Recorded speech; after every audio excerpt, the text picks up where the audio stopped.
नमस्कार दोस्तों, मैं विकास कुमार आप सभी का अपना परिवार विकास सागर में हार्दिक स्वागत करता हूं। साथ ही आप सभी को बहुत बहुत बधाई। हमारे उत्तर प्रदेश पुलिस री एग्जाम की डेट आ गई है, जो अगस्त में होने वाले 23, 24, 25 और 30 और 31 अगस्त को होने वाले जा रहे हैं। मैं मानसिक अभिरुचि यानी कि मेंटल एप्टीट्यूड का प्रैक्टिस सेट लेकर आया हूं, जो यूपी पुलिस में जान है। यानी कि साथ ही 17 तारीख और 18 तारीख को दो दो पालियों में एग्जाम हुआ था। उनमें मानसिक अभिरुचि के 13-13 प्रश्न आए थे और बहुत ही महत्वपूर्ण, बहुत ही इंपॉर्टेंट हैं। और मैं आपको बताऊं, ये प्रैक्टिस सेट प्रिय अंकित सर जी द्वारा जो बुक लॉन्च की थी मानसिक अभिरुचि यानी कि मेंटल एप्टीट्यूड, उसके मैं क्वेश्चन कराने वाला हूं, जो 15 से 16 दिन में कंप्लीट करा दूंगा पूरी बुक को। बस आप हमारे चैनल से जुड़े रहें। अगर चैनल पर नए हो चैनल को सब्सक्राइब करें और वीडियो को पसंद आए तो वीडियो को लाइक करें और अपने साथी को जोड़ें। प्रिय अंकित सर जी को प्रणाम करते हुए हम अपने प्रश्न की तरफ बढ़ते हैं। ये एक बार विषय सूची देख लो, यानी कि हमारी 17 की फर्स्ट शिफ्ट, 17 की सेकंड शिफ्ट और 18 की फर्स्ट शिफ्ट और 18 की सेकंड शिफ्ट, यानी कि इन चारों एग्जाम में जो मानसिक अभिरुचि के प्रश्न पूछे गए हैं उनको कराऊंगा। और प्लस ये रहे हमारे क्या, जनहित जनहित जनहित कानून शांति सांप्रदायिक सद्भाव, अपराध नियंत्रण, विधि का शासन, अनुकूल की क्षमता, व्यावसायिक सूचना, पुलिस प्रणाली। यानी कि एक दिन में एक चैप्टर खत्म, एक दिन में एक चैप्टर खत्म। 13 चैप्टर है तो 13 और 4 17 दिन में खत्म। ठीक है, साथ ही हमारे चैनल से जुड़े रहें। ये रहे हमारे 13 चैप्टर और आपके सामने ये रहा उत्तर प्रदेश पुलिस आरक्षी परीक्षा 2024 मानसिक अभिरुचि के प्रश्न व्याख्यात्मक, यानी कि 17/2/2024 की शिफ्ट कौन सी थी, पहली, उसके प्रश्न आपको देखने को मिल रहे हैं। प्रश्न नंबर 1 आपके सामने ये रहा, मैंने हाईलाइट मार्कर कर रखे हैं जो आपको ज़्यादा सोचना नहीं पड़े और आपको आंसर मिल जाए। प्रश्न नंबर 1, आप एक पुलिस अधिकारी के रूप में तैनात हैं। एक स्थानीय मेले में उत्तेजित भीड़ एक किशोर पर चोर का आरोप लगाती है और मॉब लीचिंग का प्रयास करती है। तो आपको ये साथ ही प्रश्न हमको खुद को स्वयं मानकर करने हैं। हमें किसी और को मान के करोगे तो हम पर ये सवाल नहीं बन पाएंगे, इसलिए हमें खुद ही मान लेना है, प्रश्न को पढ़ना है और हम अपने आप पे लागू करते हैं। ऐसी करके हम कर सकते हैं। तो इस प्रश्न का ठीक आंसर है ऑप्शन सी, यानी कि निष्पक्ष सुनवाई सुनिश्चित करने के लिए किशोर को बचना चाहिए और भीड़ को तितर बितर करना चाहिए। अगला प्रश्न, ये आपका ये रहा, इस अंकित सर जी की बुक, अंकित सर ने ये इसमें वो दिया है हमारा एक्सप्लेन करके कैसे सही है, क्योंकि निष्पक्ष सुनवाई सुनिश्चित करने के लिए पुलिस द्वारा किशोर को बचाया जाना चाहिए। इस उद्देश्य से भीड़ को तितर बितर करना चाहिए। निष्पक्ष जांच के बाद न्यायालय में आरोप पत्र, ठीक है, यानी कि चार्जशीट दाखिल किए जाने के बाद ही किशोर को आरोपी कहा जा सकता है। ठीक है साथी।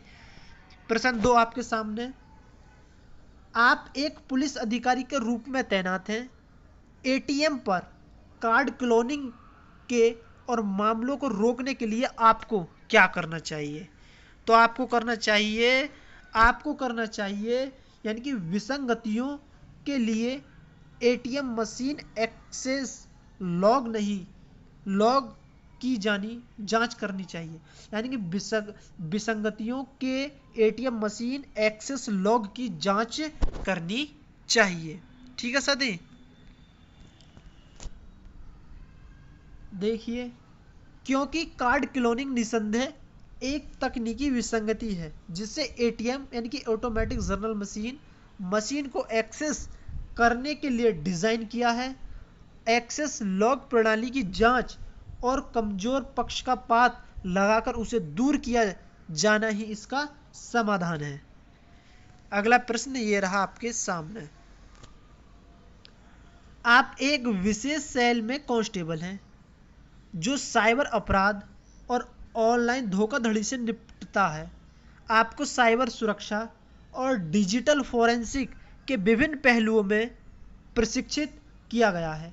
हालांकि कर्मचारियों की कमी के कारण आपको एक गश्त ड्यूटी, जहां साथी आपको गश्त ड्यूटी दिखाई दे तो वहां आप सोच लेना, यानी कि हम सोच लेना हम कि हमें अपनी मतलब अपने उसके प्रति अपने कर्तव्य अपने कर्तव्य हमें अपना पूरा निष्ठा पूर्वक हमें पूरा अपना 100% देना, ऐसे करके हम इन प्रश्न को बना सकते हैं। गश्त ड्यूटी सौंपी जाती है जहां आपको सड़कों पर गश्त करनी होती है और आपातकालीन कालों का जवाब देना होता है। तो आपको लगता है कि यह एक उबाऊ और नीरस कार्य है, तो जो आपकी विशेषज्ञता के अनुरूप नहीं है, तो साथी आप वहां से छोड़कर नहीं भागोगे, उसको बढ़िया करने की कोशिश करोगे, मतलब उसको सीखने की कोशिश करोगे क्या कर सकते इसमें। तो ये रहा प्रश्न, इसका ठीक आंसर। गश्त ड्यूटी उत्साह पूर्वक करनी चाहिए और अन्य गश्ती अधिकारियों के अनुभव से सीखना चाहिए। हम इससे अलावा और क्या कर सकते हैं? क्या हम गश्त ड्यूटी करनी चाहिए लेकिन लगातार छुट्टी लेना चाहिए? नहीं बनेगा, ठीक है। गश्त ड्यूटी अनिच्छा से करनी चाहिए और इसकी शिकायत वरिष्ठ अधिकारी की कर्मचारी नहीं, हमें अपने उनसे भागना नहीं चाहिए कर्तव्यों से। गश्त ड्यूटी करने से इनकार करना चाहिए और साइबर सेल पर रहने पर जोर देना चाहिए, नहीं कर सकते। ठीक आंसर वही होगा हमारा ऑप्शन ए। ठीक है सर। प्रश्न 4 आपके सामने। पीड़िता से बलात्कार के फोरेंसिक साक्ष्य की जांच करते समय आपको क्या करना चाहिए? प्रत्यक्ष भागीदार के बिना अनुभवी महिला निरीक्षक को स्थानित करना चाहिए। बिल्कुल सही बात है साथी। बिना किसी महिला पुलिस के उपस्थित के बेरहमी से, मेडिकल बेरहमी से नहीं। विश्वास कायम करने के लिए सादे कपड़ों से पीड़िता को व्यक्ति के साक्षरता का चाहिए, नहीं साथी। और ये भी नहीं होगा छद्म नाम का उपयोग करके एफआईआर के साथ दस्तावेजीकरण पूर्ण करना चाहिए, नहीं। तो ठीक आंसर क्या होगा हमारे साथी? ऑप्शन ए, यानी कि क्योंकि बलात्कार जैसे मानसिक उत्पीड़न के बाद पीड़िता को बहुत संवेदनापूर्ण व्यापार की आवश्यकता होगी, अतः अनुभवी महिला निरीक्षक इस मामले को अपेक्षाकृत अधिक कुशलता से संभाल पाएंगी, ऐसी आशा की जा सकती है। ठीक है साथी। वीडियो पसंद आ रही हो तो प्लीज वीडियो को लाइक करें, चैनल पर नए हो तो चैनल को सब्सक्राइब। एक पुलिस अधिकारी के रूप में आपको एक जिले के पुलिस स्टेशन में नियुक्त किया जाता है। निम्नलिखित में से कौन सा उस अधिकारी का नाम है जो पुलिस स्टेशन का प्रभारी है? तो क्या है इस प्रश्न का ठीक जवाब? इस प्रश्न का ठीक जवाब होगा ऑप्शन डी, यानी कि स्टेशन हाउस अधिकारी, यानी कि स्टेशन हाउस अधिकारी, यानी कि एसएचओ,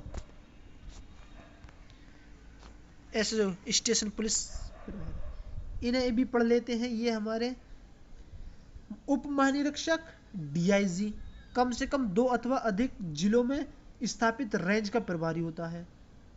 एसपी जिले के पुलिस बल का प्रधान होता है। जो जिले का पुलिस बल है उसका प्रधान कौन होता है? एसपी।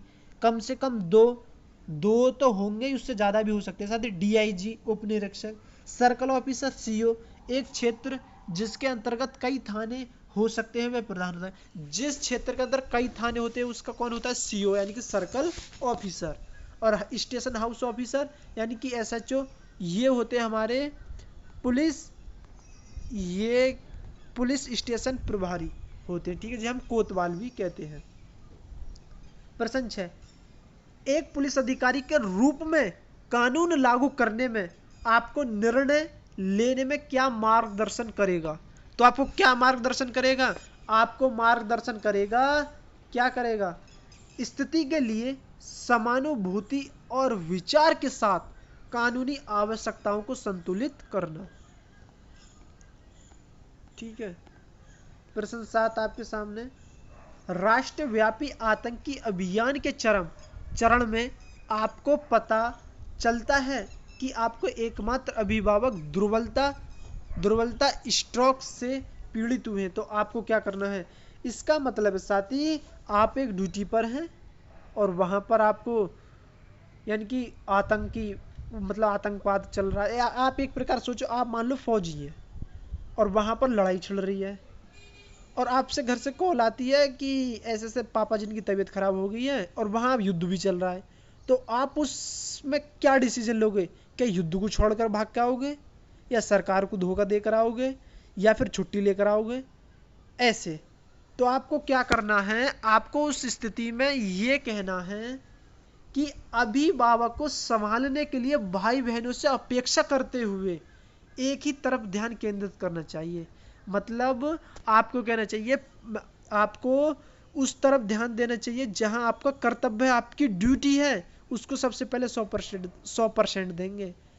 और भाई बहन से कहेंगे आप उनकी देखभाल करो, और जैसी यहाँ से ये आतंकी हमला समाप्त होता है तो तुरंत मैं आ जाऊंगा। ऐसे मतलब कहते हैं।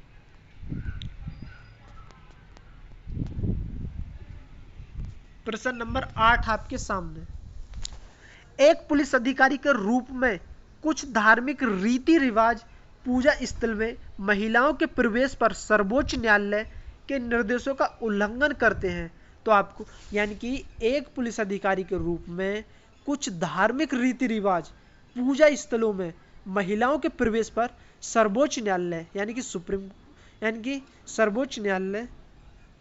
सुप्रीम कोर्ट के निर्देशों का उल्लंघन करते हैं, तो आपको उस समय क्या करना है? आपको करना है कि यदि आवश्यक हो तो विरोधी समूह को हटाकर निर्देश लागू करने चाहिए। बिल्कुल एकदम राइट बात है। प्रश्न नंबर 9, आप एक जांच अधिकारी हैं, एक वीआईपी की हत्या के मामले में मुख्य आरोपी साक्ष्यों में हेरफेर करने और दोष मुक्ति सुनिश्चित करने हेतु न्यायाधीशों को प्रवाहित करने के लिए भारी रिश्वत की पेशकश कर रहा है, तो आपको क्या करना है? आपको उस समय करना है साथी, अपभ्रष्ट रहना चाहिए और अदालत के तथ्य को पारदर्शिता में पेश करना चाहिए। ठीक है, हाईलाइट साथी मैंने इसलिए किए हैं क्योंकि आपको सीधा आंसर प्राप्त दिखाई दे। इसमें चारों ऑप्शन एक से दिखाई देते हैं, लेकिन हमें, अगर आप बता सकते हैं कि कमेंट बॉक्स में कि भैया जी आप ऐसी प्रश्न बनाकर लेकर आओ जैसे बुक में नॉर्मल है, हाईलाइट मत करके लेकर आओ, मैं आगे से हाईलाइट नहीं करके लेकर आऊंगा, ऐसे ही ले आऊंगा। ठीक है, आप बता देना। प्रश्न नंबर 10,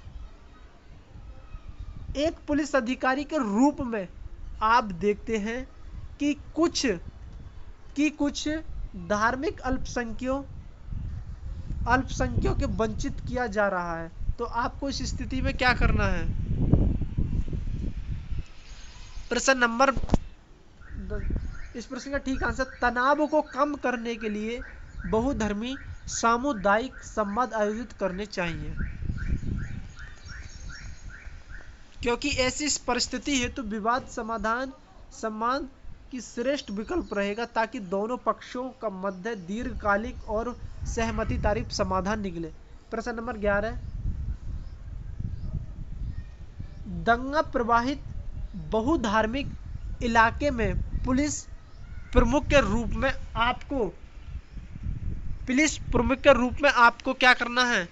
आपको करना है सामुदायिक सीमाएं लांघने वाले उपद्रवियों पर सख्त कार्रवाई करनी चाहिए।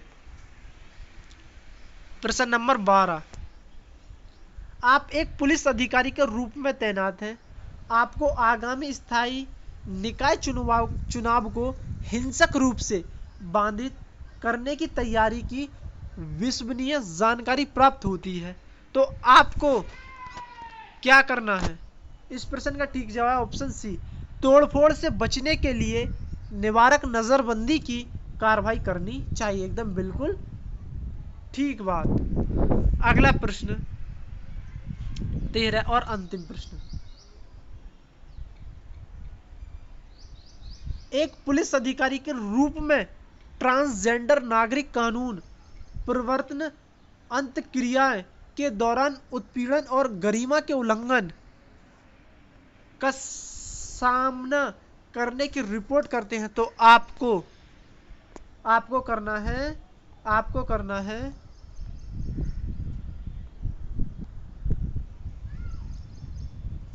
अपराधियों के खिलाफ सख्त अनुशासनात्मक कार्रवाई लागू करनी चाहिए। साथ ही ये 13 प्रश्न आपके सामने पूरे हुए और अगला प्रैक्टिस सेट कल लेकर आने वाला हूं, अर्थात 17 की दूसरी शिफ्ट के मानसिक अभिरुचि के प्रश्न। वीडियो पसंद आए तो प्लीज वीडियो को लाइक करें, चैनल पर नए हो चैनल को सब्सक्राइब करें और अपने साथियों को शेयर करें। और हाँ, अपना स्कोर जरूर बताएं क्या है, और अपने साथी थोड़ा सा विचार दें कि भैया जी आप ऐसे नहीं ऐसे करो, ऐसे नहीं ऐसे बताओ, मैं ऐसे ही करूंगा। और हमें इन 16, 17, 18, 20 दिन में इतनी जी जान से मेहनत करनी है, इतना संघर्ष करना है साथी, हमें पहले से अच्छा ही करना है। क्योंकि उत्तर प्रदेश की एसएससी जीडी में कट ऑफ फिजिकल की सबसे हाई थी, तो आप इससे ही आंकड़ा लगा सकते हैं कि उत्तर प्रदेश की कट ऑफ आपके क्या रहने वाली है। तो आप ये बहम में मत रहना कि मेरा इतने पर हो जाएगा, इतने पर हो जाएगा। आपने एक वो नहीं सुना कि सक्सेस के पीछे मत भागो, सक्सेस के पीछे मत भागो, एक्सीलेंस मारो, एक्सीलेंस। सक्सेस हमेशा झक मार के आपके पीछे भागेगी। और कहते हैं ना, कामयाब होने के लिए मत पढ़ो, काबिल होने के लिए पढ़ो।